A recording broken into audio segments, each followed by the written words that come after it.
얼마 되지 않았지만 의학도서관 부관장을 맡고 있고 또 산부인과 교실 부교수를 일하고 있는 윤보람입니다.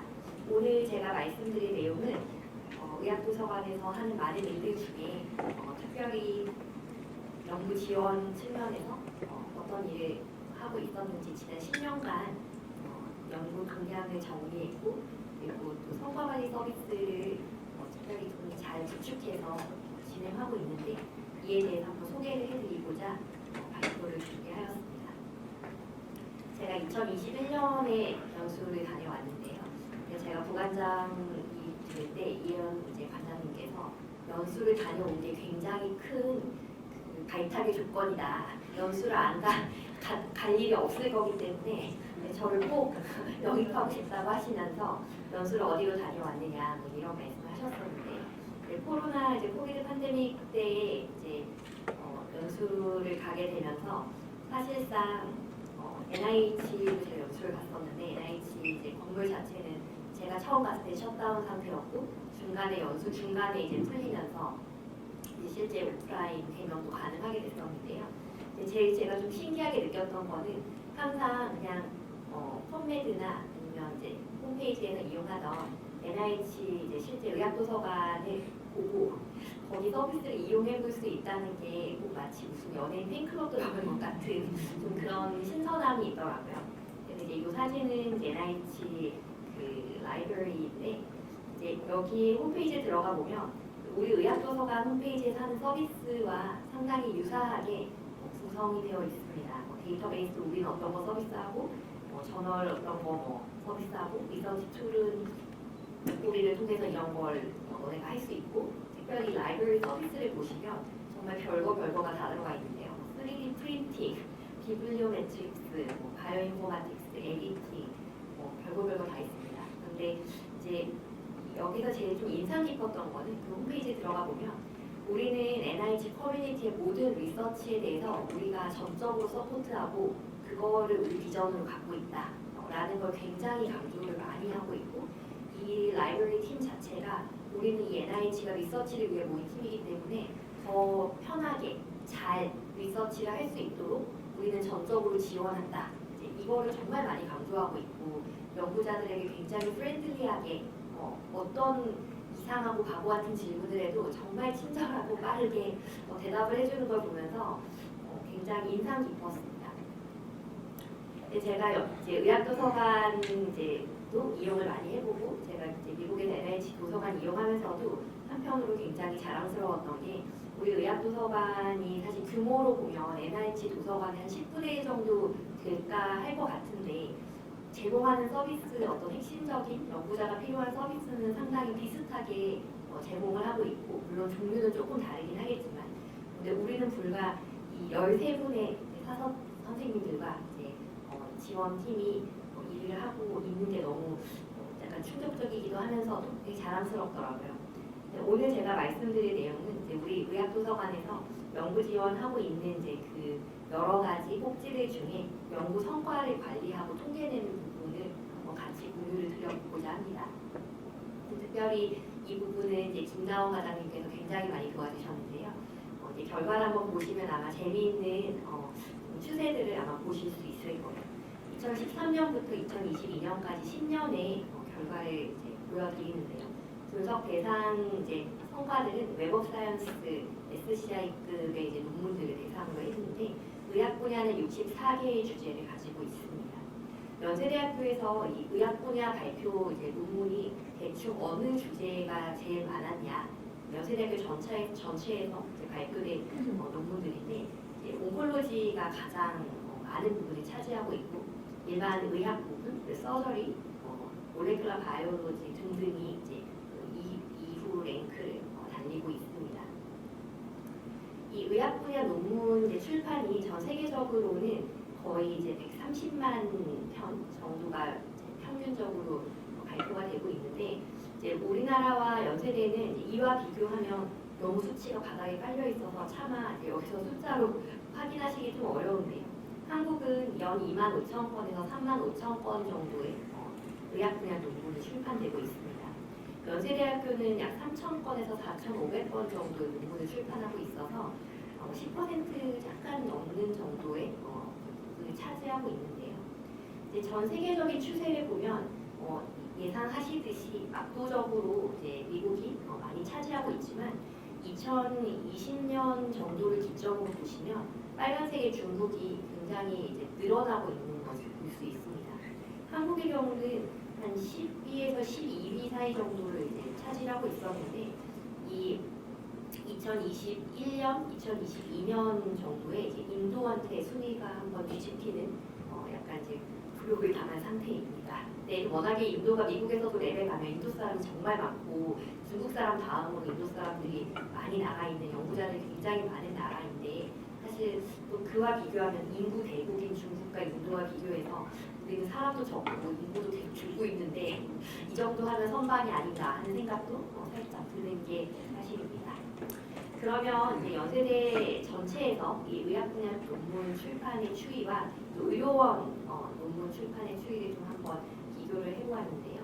웹 오브 사이언스에서 검색을 했을 때 이제 아까 말씀드린 대로 연세대 전체 이제 평균, 연평균 의학 분야 논문 출판은 이제 조금씩 늘어서 한 4,000건, 3,500건, 4,000건 정도 보고 있습니다. 이제 웹 오브 사이언스에서 검색한 건 아니고 저희가 이제 자체도 구축하고 있는 이제 YHS 림스 통계를 이제 이용했을 때 의료원에서 발표된 의학 분야 이제 논문 출판 추이를 보시면 역시 전반적으로 늘고 있는데 2022년 정도까지 한 3,000건 정도의 논문이 출판된 것을 알 수 있는데 이 논문은 오리지널 아티클과 리뷰만 포함시켰던 통계이기 때문에 사실 나머지 미팅 애스트랙트나 레터나 에디토리얼을 합치면 더 많을 것으로 생각이 됩니다. 뒤에서도 이제 임팩트 팩터에 대한 이제 추이를 보여드리겠지만 임팩트 팩터도 한 편당의 평균 임팩트 팩터는 꾸준히 늘고 있는 추세입니다. 다들 서울대랑 우리는 얼마나 차이가 나나 궁금해하실 수도 있는데요.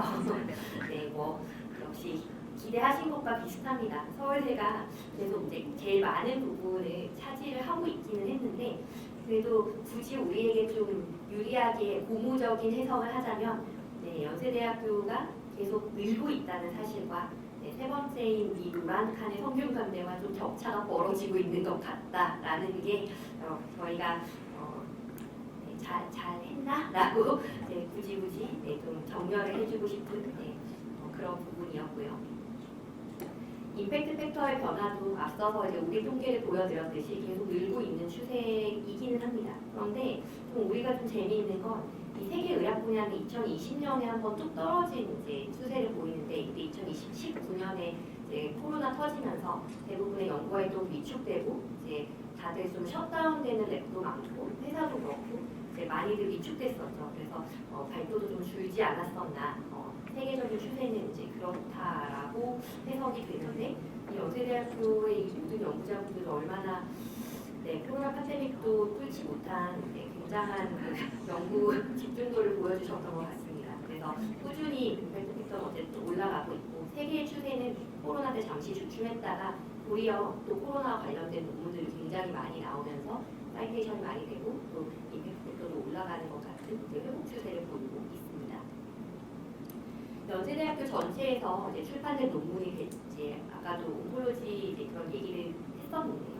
전체 출판 논문에서 어떤 주제가 좀 상위권에 랭크되어 있느냐 이제 보면은 10개 정도의 주제 분야 중에서 이제 의학 분야가 총 4개를 차지하고 있습니다. 제일 이제 위에 차지한 게 온콜로지 그리고 서저리, 클리니컬 뉴럴로지 그리고 이제 카디오 분야의 논문 출판이 이제 많이 되었다라고 이제 볼 수가 있겠는데 이 연세대와 의료원 이제 부분을 좀 나누어서 생각을 해보면 연세대의 경우는 계속 의학 분야의 비중이 한 50에서 60% 정도를 차지하는 것으로 이제 통계를 볼 수 있었고 의료원 전체에서는 한 80% 정도 차지하는 기준을 볼 수 있는데 좀 더 수치화해서 직관적으로 보면 57%, 86% 정도의 의학 분야 논문이 절대적으로 차지하고 있는 것을 볼 수가 있었습니다.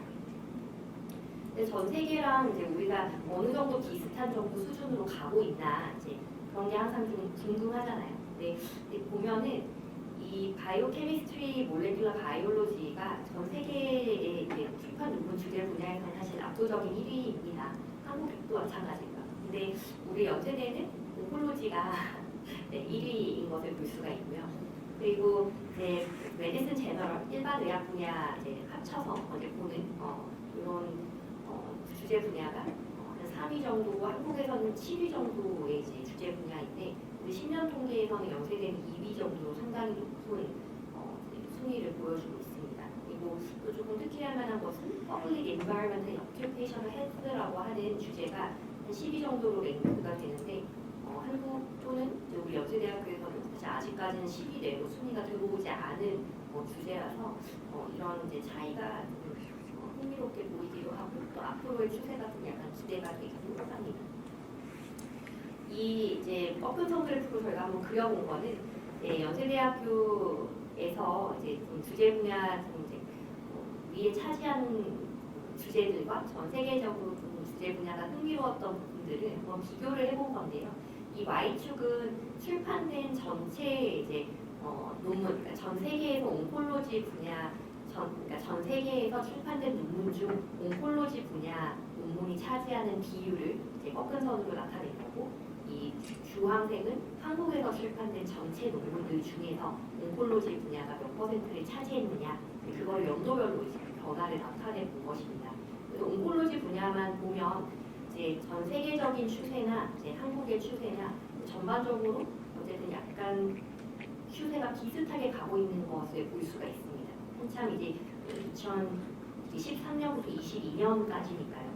2010년대 말 정도까지는 꾸준히 박상승을 하다가 잠시 주춤하는 것 같다가 다시 올라가는 비슷한 경향성을 보여주고 있고요.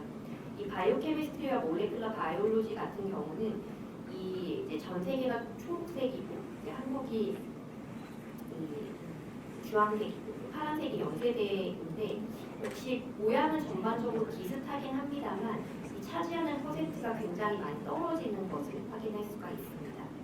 카디오 같은 경우는 이제 심장학 분야의 논문이 우리 학교가 상당히 퍼센트가 높은 편인데 보면 전 세계적인 추세나 한국의 추세가 전반적으로 약간 떨어지고 있는 추세인데 우리 기관은 아직도 굉장히 왕성한 발표를 보여주고 있다는 게 좀 특지할 만한 점이고 Public Environment and Occupational Health 같은 경우는 다들 많은 관심은 있지 않았지만 아마도 코로나 팬데믹을 거치면서 급격하게 관심도가 집중되고 있는 분야가 아닌가 아주 공히 세계적인 추세나 한국이나 연세대학교나 비슷하게 보이는 것 같다라는 분석을 할 수 있었습니다.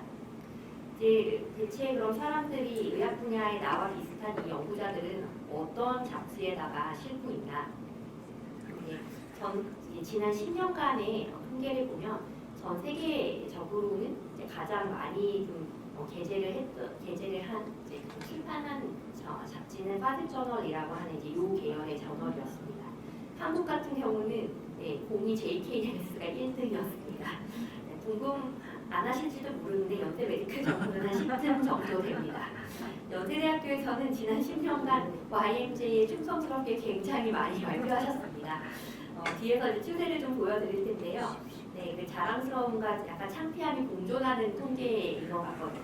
근데 조금 다른 게 다른 전 세계적인 이제 추세나 한국에서도 10위안에 들지 못한 이제 저널 오브 클리니컬 메디슨이라고 하는 약간 이제 요 이름 학술지가 연세대에서는 지난 10년간 게재된 학술지 중 8위 정도를 차지했는데 이 뒤에서도 한번 주목해 보실 만한 이름입니다. 지난 10년간 의료원에서 출판된 논문들 중 이제 가장 상위 많이 게재한 잡지는 1위가 사이언티픽 레포트, 2위가 플러스 원, 3위가 YMJ, 클리니컬 저널 오브 메디슨이 4위, 5위가 캔서였습니다.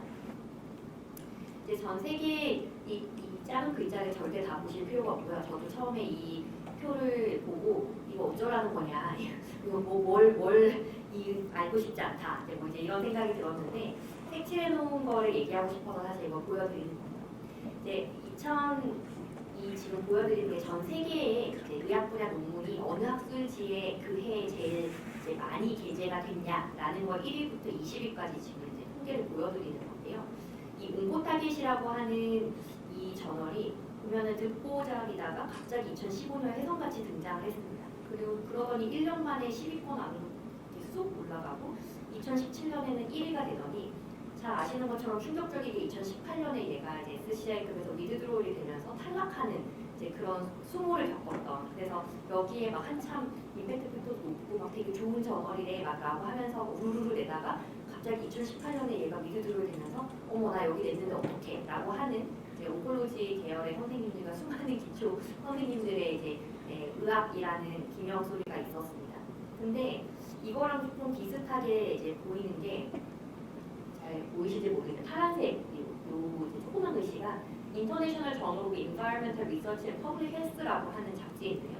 얘도 듣보입니다. 뒤에 아무 데도 없어요. 근데 2019년에 갑자기 10위에 랭크가 되더니 2020년에 2위, 2위, 1위가 됐습니다. 그런데 얼마 전에 얘도 SCI급에서 미드드로울 탈락이 되면서 얘도 지금 약간 나가리가 된 그런 상황입니다. 그럼 한국에서는 어떻게 되고 있냐? 한국도 비슷합니다. 온코탁에서 엄청 많이 냈었더라고요. 2017년 1위였습니다.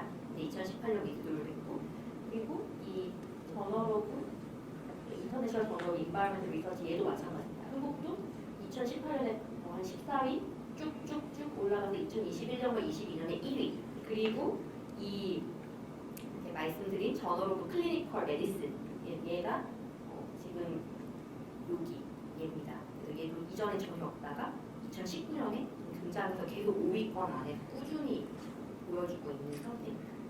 그러면 이제 우리 한국인들의 충성스러운 저널 오브 코리안 메디컬 사이언스 여기 약간 창피한데요. 그렇죠. 2013, 14 쭉 앞에 있다가 그래도 좀 고무적인 건 점점 순위가 떨어지고 있습니다. 그리고 이제 YMJ도 여기 좀 상위권에 있다가 점점 이제 한국 연구자들이 우리나라 이제 약간 물론 종합 잡지고 중요한 이제 잡지이긴 하지만 리저널한 이제 그런 잡지보다도 조금 더 이제 글로벌한 학술지에 게재하는 경향이 늘어나고 있다는 걸 알 수 있어서 어쨌든 그 잡지 에디터 선생님들께서 들으시면 화가 나시겠지만 그래도 전반적인 추세는 상당히 그냥 잘 하고 있다고 얘기할 법한 추세인 것 같습니다. 그럼 연세대는 어떠냐? 연세 메디컬 저널에 정말 충성스럽습니다. 2013년부터 2018년까지 1위입니다. 1위. 근데 그러다가 이제 조금 줄어들고 있는 추세여서 역시 우리 기관의 충성도가 훌륭하지만 여러 연구자 선생님들이 좀 더 다양한 잡지에 게재하게끔 본인들의 생각이 바뀌고 있다는 걸 알 수가 있고요. 앞서서 말씀드린 온코탁에 보시면 한국의 순위나 연세대 순위나 세계 순위가 비슷하죠. 그래서 다들 약간 피를 본 사람이 한둘이 아니었을 것으로 생각이 되는 이제 그런 부분이 없지 않아 있습니다. JKMS도 이제 보면은 상위권에 차지하다가 연세대도 전반적으로 연구자들이 조금 더 게재를 이제 줄이고 있는 추세를 보여주고 있고요. 그리고 인터내셔널 저널 오브 엔바이러멘털 리서치 퍼블릭 헬스 똑같습니다. 연세대도 갑자기 튀어나와서 상위권에 차지를 하고 있었던 상황입니다. 이제 오픈 액세스 학술지가 이제 한 코로나 전만 해도 저도 막연한 생각이 오픈 액세스가 돈은 많이 들지만 빨리 퍼블리시가 되고 좀 더 오픈돼 있으니까 사이테이션도 많이 되지 않을까 라는 이제 그런 생각을 막연하게 하던 때가 있었는데요. 오픈 액세스 학술지가 이제 점점 비율이 늘어나서 이제 2020년, 21년, 22년에는 굉장히 많은 부수가 이제 오픈 액세스로 바뀌게 되었습니다. 근데 이제 이것은 아마도 이제 코로나 팬데믹을 거치면서 유료 학술지들도 이제 코로나랑 관련된 연구들은 무료로 오픈 액세스로 이제 실어주기 시작하고 점차적으로 오픈 액세스로 이제 경향이 바뀌게 되면서 이런 비율이 늘어나지 않았나라고 생각이 됩니다. 오픈 액세스 학술지에 얼마나 싣고 있나? 근데 연세 메디컬 저널, JKMS, 메디슨 이런 잡지들이 전부 오픈 액세스였더라고요. 저도 약간 자각하지 못하고 있었는데 오픈 액세스 저널이라서 이제 이 제너럴 메디슨 일반 의학 분야의 학술지들이 상당히 많은 부분 오픈 액세스 차지하고 있고 워낙에 우리 학교 사람들이 이런 데 많이 내니까 이제 오픈 액세스에서도 일반 의학 분야, 주제 분야가 가장 강세를 보이고 있습니다. 뭐 이제 요새는 메타 분석이나 시스테마틱 리뷰다 이제 많이들 이제 논란이 되고 많이 하고 있고 증가하고 있고, 근데 이거를 오리지널로 인정해야 되느냐 말아야 되느냐에 대한 부분도 상당히 한 이슈인데요. 근데 이제 전 세계에서 이제 어떤 분야의 어떤 종류의 아티클들을 많이 내고 있나를 분석을 해보면 지난 10년간 세계의 추세는 오리지널 아티클은 한 60%가 조금 안 되는 정도를 발표를 하고, 미팅 앱스트랙트가 한 23%, 나머지가 이제 리뷰 아티클 그리고 랩터, 에디토리얼 이 정도였습니다. 근데 이제 한국과 우리나라는 70% 넘게 일단 오리지널 아티클, 아직은 오리지널 아티클 쪽을 좀 더 많이 발표를 하고 있는 것 같고, 이제 그 다음이 이제 리뷰 아티클 그리고 랩터, 에디토리얼 이런 순서로 발표를 하고 있는 것을 알 수 있었습니다. 그래서 저희 이제 연구 동향에 대한 부분은 이제 거의 이제 말씀을 거의 다 드렸고요. 이제 마지막 슬라이드는 이제 110주년 이제 발표 때 관장님께서 이제 발표하셨던 그 부분에 보면 공동연구 이제 지난 한 30년간 2011년 정도까지의 공동연구 현황이 이제 아주 아무것도 없는 무에서 시작해서 공동연구가 점점 늘어나고 있다는 추세를 보여드렸다면, 사실 이제 이번에 본 2013년부터 22년까지 10년간은 굉장히 많이 늘어서 현재 현황은 미국과의 콜라보레이션이 거의 3,000건 넘는 이제 우리 의료원 연구자들이 공동 연구를 하고 있고, 또 1,000여 건 정도 일본과 그리고 영국, 중국, 독일 등 다양한 나라의 연구자들과 액티브한 콜라보레이션을 하고 있는 것을 알 수 있었고, 이제 그걸 통해서 영향력이 더 넓어지고 또 더 좋은 결과들이 많이 나오고 있는 것을 확인할 수 있었습니다. 성과관리 서비스에 대한 부분은 이제 아주 간략하게 소개하고 마칠 건데요. 이 성과관리 서비스를 굳이 저희가 이제 한번 자랑을 하고자 함은, 사실 이 각각의 성과관리 서비스는 어떻게 보면 직급에 따라서는 주로 이용하는 서비스가 좀 다르실 거고, 한 번도 안 들어가 본 서비스도 있으실 거예요. 저도 그렇거든요. 그래서 저도 사실은 한 개인 성과 분석 자주, 기분 나쁘니까 자주 들어가 보진 않는데 네, YH 스페이스나 오키드나 스코프스 같은 거는 이제 자주 들어가서 보는 편이긴 합니다. 근데 이런 관리가 됐을 때 가장 좋은 점은 우리의 현재 위치를 파악하고 내가 어느 정도로 하고 있고, 그리고 그걸 통해서 더 열심히 해야겠다라든지 이 사람하고 콜라보레이션을 해봐야겠다든지 이런 이제 인사이트를 주면서 연구 경쟁력이 더 강화될 수 있다는 그런 장점들이 있습니다. 그리고 이런 이제 성과 분석 이제 어떤 서비스가 있으면서 이걸 좀 더 정보를 객관화해서 그 결과를 정량화할 수 있기 때문에 추후에 이제 비교를 한다든지 아니면 채용하거나 시상을 할 때에도 객관적인 지표를 가지고 할 수 있다는 점에서 장점이 있을 수 있습니다. 그래서 꼭 이 대학 평가 순위가 우리가 관리를 해서 잘 올라간 건 아니겠지만, 네, 그래도 까마귀와 배처럼 상당히 이제 같이 매칭이 되는 부분이 있습니다. 그래서 연세대학교 의료원이 이제 QS 순위와 더 순위에서 2018년, 19년 쭉 이제 추세를 보시면 올키드 관리 서비스를 시작한 시점과 그리고 이제 연구 결과 관리, 이제 개인 정보 업적 이제 관리 서비스를 시작한 시점, 그리고 이제 기관 관리를 시작한 시점을 보시면 되게 눈에 띄게 이제 순위가 쭉쭉 올라간 것을 볼 수 있어서 이렇게 관리를 전반적으로 하기 시작한 게 도움이 되지 않았느냐라는 생각을 해보게 됩니다. 이제 기관 리포지터리는 이제 모든 우리 의료원에서 발표한 사실 페이퍼라고 하는 것들을 다 보관하는 이런 기능을 가지고 있고, 누구나 볼 수 있고, 논문들의 이제 노출 증가 일단 검색하면 볼 수 있는 이제 그런 특징을 가지고 있습니다. 그래서 우리 의료원 소속의 강사급 이상의 교원들이 발표한 연구 논문, 학위 논문, 의과학과, 간호학과, 치의학과, 의학과 전부 다 학위 논문이 들어있고, 이뿐만 아니라 의료원에서 간행되는 모든 간행물을 보관하고 있는 아카이브의 역할을 합니다. 그래서 이제 들어와서 보시면 이제 첫 화면이 이제 이런 통계들을 이렇게 쭉 보여주고요. 김은경 선생님께 제가 허락을 따로 구하지는 않았습니다만, 김은경 선생님의 이 스페이스에 들어가면 키워드로 직관적으로 이 연구자가 어떤 걸 주로 논문을 쓰고 있고 연구를 하는지를 이렇게 보여주고, 어떤 공동 연구자들이 함께 하고 있는지도 직관적으로 볼 수 있게 해줍니다. 논문도 보여주고 키드 아이디로 바로 이어지게 해주죠.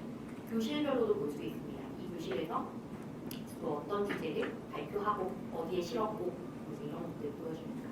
병원 홈페이지에서도 바로 연결될 수 있게 누르면 볼 수 있게 돼 있고 의과대학 홈페이지도 마찬가지입니다. 또 이제 간행물 보존하는 아카이브 역할도 한다고 말씀드렸는데 아마 어느 교실이나 어딘가에 먼지 쓰고 잠들어 있는 교실사와 버리지는 못하고 이사는 올 때는 없고 구석탱이에 처박아 놓은 간행물들이 분명히 있으실 거고 이런 간행물들을 사실 이제 기가 리포지터리로 저희에게로 보내주시면 저희가 잘 이제 디지털화해서 보관하고 이거를 나중에 이제 역사로도 남길 수 있는 부분이 있어서 괜히 헤매지 마시고 이제 먼지 뒤집어 쓰고 있는 간행물이 있으면 의학도서관으로 연락을 주시면 되겠습니다. 이제 아이디랑 논문 관리는 이제 오키드랑 이제 스코프스가 있는데 이제 오키드 같은 경우는 아까도 이제 잠시 보여드렸듯이 이제 이 아이디로 이제 들어가 보면 이렇게 오키드 페이지에 그 사람의 모든 CV 경력, 학력 이런 게 다 정리가 돼 있고 논문도 한꺼번에 볼 수가 있습니다. 사실 오키드 아이디를 제가 처음 만들 때만 해도 오키드 아이디를 요구하는 학술지가 많이 없었는데 지금은 대부분의 학술지에 이제 서브미션 하려고 하면 모든 저자의 오키드 아이디 다 넣어라 이제 이런 학술지가 아주 많이 늘어나고 있어서 사실 오키드 아이디의 어떤 우리 기관에서 오피셜하게 오키드를 사용하고 이걸 관리해주는 건 정말 굉장히 편리한 점인 것 같습니다. 네, 스코프스 아이디는 이제 앞에 오키드랑 조금 다른 점은 이제 키 인용수와 H 인덱스를 보여주는 통계를 조금 더 제공해 준다는 장점이 있는데 이 이제 스코프스 같은 경우는 주요 대학 평가에 활용되는 지표로도 사용이 되어서 실제 잘 관리하는 게 대학 어떤 평가 순위 물론 사실 그게 아주 중요한 건 아니지만 또 홍보에는 중요할 수 있으니까 그런 부분에 있어서는 관리를 잘 하는 게 이제 중요하지 않나 이런 생각입니다. 그래서 오키드든 스코프스든 이런 연구자 아이디를 관리하는 게 이게 사실 공동 연구도 많이 하다 보면 내가 어느 논문에 이름이 들어가 있는데 누락이는 내가 이 논문 나온지도 모르고 있었던 그러면 안 되지만 그런 경우도 있고 내 논문인데 내 이름이 스펠링이 잘못 들어가 있었네 그래서 내 업적으로 뜨지 않는 경우도 있고 다양한 디스크리펀시가 있을 수 있는데 이런 연구자 아이디로 공통적인 관리가 되면 사실 그런 누락이 줄어들 수 있고 좀 더 정확한 정보를 보여줄 수가 있죠. 그리고 이제 결국은 이 이제 독수리가 이 위에 있는 이제 정체, 연구자 아이디의 정체와 실제가 잘 일치되는 그런 이상적인 사실 어떻게 보면 연구자 아이디 관리의 목표라고 볼 수 있기 때문에 네, 그런 목적으로 잘 활용될 수 있을 것 같습니다. 개인 성과 분석 시스템도 결국은 연구 경쟁력 다 관리 잘해서 통계 잘 내고 네 자신을 알고 지금 너의 위치가 어딘지를 알고 더 열심히 하라는 채찍질을 위한 결국 그런 시스템들인데요. 그런 통계를 보면 내가 정말 우리 교실은 이렇구나 교수들이 A 교수는 이렇고 B 교수는 이렇고 나는 여기 있으니까 더 열심히 해야겠다. 기분 나빠서 보고 싶을 것 같진 않지만 어쨌든 스스로의 위치를 알고 좀 더 열심히 하게끔 독려하는 데 도움이 될 수 있을 것 같고 저는 아직 관리자의 입장은 아니지만 주임 교수님에게 굉장히 유용한 시스템일 것 같습니다. 기관 성과 분석 시스템은 이제 연세대학교 의과대학 전체를 이제 관리할 수 있는 그런 거죠. 우리 학교에서 논문 얼마나 나오고 키 인용수 얼마나 되고 우리는 별로 알고 싶지 않지만 서울대랑 비교했을 때 얼마나 차이가 있고 피 인용이 성균관대 우리보다 좀 더 되고 이런 거를 확인하면서 더 이제 공유할 수 있는 이제 그런 부분이겠습니다. 그래서 협력 연구도 콜라보를 어느 정도 하고 있고 우리는 대충 어떤 걸 많이 발표하고 있고 이런 것도 종합적으로 보여줄 수 있는 좋은 시스템들입니다. 그래서 이제 이런 부분을 정리해서 보여드리면서 결국은 의학도서관이 단순히 그냥 원문 복사해주고 책 보관하고 이제 이런 부분이 아니라 우리 이제 연세의료원의 연구 활동 지원을 위해서 굉장히 액티브하게 보이진 않지만 일하고 있는 기관이라는 걸 말씀을 드리고 싶고 그리고 더 나은 어떤 리서치 인바이먼트의 제공을 위해서 열심히 일하고 싶어하는 그런 구성원들이 더 바빠지기를 소원하고 있으니 더 많은 의뢰를 주시고 더 많은 도움을 요청해 주시면 좋을 것 같습니다. 이상입니다.